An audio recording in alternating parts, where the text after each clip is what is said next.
Good afternoon, Dr. Mark Cedar Springs Chiropractic. This week we are going to talk about something that has benefited me personally over the years, and it's not related to physical exercise, but it is related to how we respond to people, to situations, and whether we assume the best of people's motives or we assume the worst of people's motives.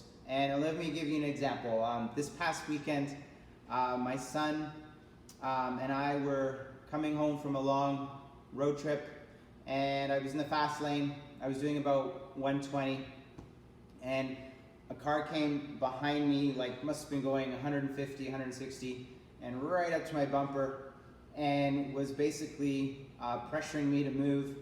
And my natural instinct was to assume the worst of that person. Oh, they're a bad driver, they're idiotic.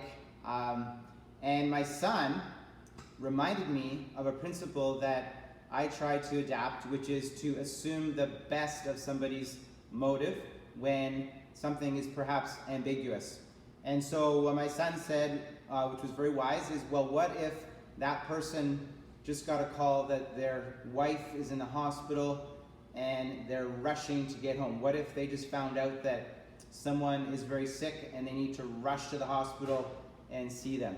So in the one scenario, I would be very easily offended, I would get angry, I would perhaps not let the person pass me and try to do a cat and mouse game, which is very bad, obviously. In the second scenario, I would quickly move over, pray for that person that they were okay, and assume that the motive for them doing that was actually a good motive. So as we move forward, I think what I tend to find is that there's many of those scenarios every day in my life, whether it's with my spouse, my kids, team members, patients, and I tend to assume the worst of people's motives, but I want to try to assume the best.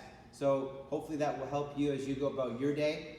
Try to assume the best, and if you can't, then you want to ask the person why they did a certain thing and try to understand their motive. And again, I bet you'll find out that usually it's a good motive, and we want to assume the best of people. Have a great day. Dr. Mark.